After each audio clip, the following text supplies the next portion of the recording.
देखते हैं, अमेरिका में भारत विरोधी इल्हान उमर से मिले राहुल गांधी और इसको लेकर यहां पर जमकर हो रही है सियासत। आपको बता दें कि राहुल गांधी और इल्हान की मुलाकात पर बीजेपी ने कांग्रेस को भी घेरा है, राहुल गांधी को घेरा है। इल्हान उमर ने पीओके को पाकिस्तान का हिस्सा कहा था। बीजेपी ने पूछा कि क्या राहुल देश विरोधी ताकतों के साथ हैं।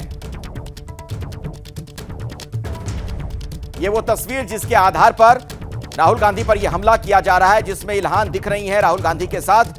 इल्हान उमर ने पीओके को लेकर जो बयान दिया था और तमाम बातें और भी जो कही गई थी, प्रधानमंत्री मोदी का भी जब वहां पर दौरा था उस दौरान विरोध किया गया था, इसको लेकर कई गंभीर सवाल खड़े किए जा रहे हैं। मेरे साथ जैनेंद्र भी मौजूद है। जैनेंद्र, कांग्रेस कैसे इस पर रिएक्ट कर रही है, किस तरह की प्रतिक्रियाएं मिल रही हैं? देखिए, कांग्रेस गोलमोल बातें कर रही है क्योंकि कांग्रेस को भी पता है कि इल्हान उमर की प्रोफाइल क्या है और वो किस तरीके से उनका जो स्टैंड रहता है वो भारत विरोधी रहता है। दरअसल राहुल गांधी ने कल वॉशिंगटन डीसी में करीब 10 कांग्रेस मैन और वुमेन यानी अमेरिकी सांसदों से मुलाकात की थी और उसमें ये विवादित सांसद इल्हान उमर जो है वो भी थी। और इसके बाद बीजेपी सवाल उठा रही है, राहुल गांधी को घेर रही है। कांग्रेस जवाब में कह रही है कि सरकार बीजेपी की है, अगर बीजेपी को लगता है तो वो अमेरिकी जो राजदूत हैं उन्हें तलब करे और एक्शन ले, ना कि बयानबाजी करे। तो कांग्रेस जो है वो सीधा जवाब नहीं दे रही है बल्कि घुमा फिरा करके जवाब से बचने की कोशिश कर रही है। इल्हान उमर, जाहिर सी बात है, हालांकि जो गेस्ट लिस्ट थी वो तय राहुल गांधी ने तो नहीं किया होगा, वो सैम पित्रोदा ने तय किया होगा जो ओवरसीज कांग्रेस के प्रमुख है। लेकिन जाहिर सी बात है कि सैम पित्रोदा ने जो गेस्ट लिस्ट तय किया, राहुल गांधी जिन सांसदों से मिले उसमें एक ऐसी सांसद थी जिनका रुख स्पष्ट तौर पर भारत के हितों के खिलाफ रहता है। और जाहिर सी बात है, ऐसे में सवाल तो उठेंगे ही और सवाल पूछे जा रहे हैं। कांग्रेस के पास सीधा जवाब नहीं है। तो कांग्रेस के पास फिलहाल सीधा जवाब इसका नजर नहीं आ रहा है। अमेरिका में बयानबाजी पर बीजेपी ने राहुल को घेरा है। अमित शाह ने कह दिया कि देश विरोधी बातें करना आदत है राहुल की। कांग्रेस देश तोड़ने वाली ताकतों के साथ है। ये बड़ा हमला गृह मंत्री की तरफ से किया गया है। रक्षा मंत्री राजनाथ सिंह ने भी कहा कि राहुल झूठ की दुकान खोल बैठे हैं। एकनाथ शिंदे ने राहुल के विचारों को ही घटिया बता दिया।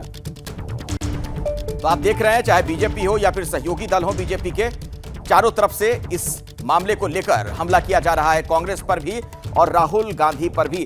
क्या जैनेंद्र ये माना जा सकता है, ये जो तस्वीर सामने आई है और जिस तरीके से घेरा जा रहा है राहुल गांधी को, इस मामले में बैकफुट पर है कांग्रेस? निश्चित तौर पर अखिलेश, निश्चित तौर पर इल्हान, देखिए, हालांकि इल्हान उमर को देश की आवाम नहीं जानती है। इस मुलाकात का बहुत ज्यादा राजनीतिक असर नहीं पड़ेगा, कोई बहुत ज्यादा कांग्रेस को राजनीतिक नुकसान नहीं होने जा रहा है। लेकिन जाहिर सी बात है कि कम से कम जो लोग इस स्तर पर हैं उन्हें तो पता है इल्हान उमर कौन है, और उससे अगर नेता विपक्ष राहुल गांधी मिल रहे हैं तो सवाल तो पूछे जाएंगे ही। और इसीलिए कांग्रेस ने, आप गौर करेंगे तो कांग्रेस ने इस सवाल का सीधा जवाब नहीं दिया है कि इल्हान उमर से राहुल गांधी ने क्यों मुलाकात की। वो घुमा फिरा कर कह रहे हैं कि भारत सरकार को अगर आपत्ति है तो भारत सरकार एम्बेसडर को तलब करे, कार्रवाई करे। लेकिन इल्हान उमर से राहुल गांधी की मुलाकात को लेकर कोई स्पष्ट सफाई कांग्रेस की तरफ से बिल्कुल नहीं आई अखिलेश। ये जो मुलाकात हुई उस पर कई सवाल हैं, आगे भी हम आपसे बातचीत करेंगे। राहुल गांधी के सिखों पर दिए बयान को लेकर भी कुछ सवाल खड़े हो रहे हैं। दिल्ली बीजेपी के सिख यूनिट ने राहुल गांधी के घर के बाहर प्रदर्शन किया है। तो राहुल गांधी का ये जो दौरा था अमेरिका का, उस दौरान कई कार्यक्रमों में उन्होंने हिस्सा लिया।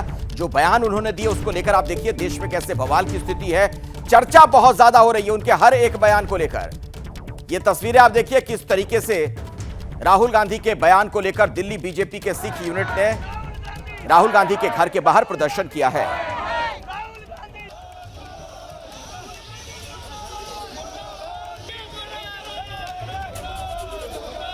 कानूनी आप अपने आप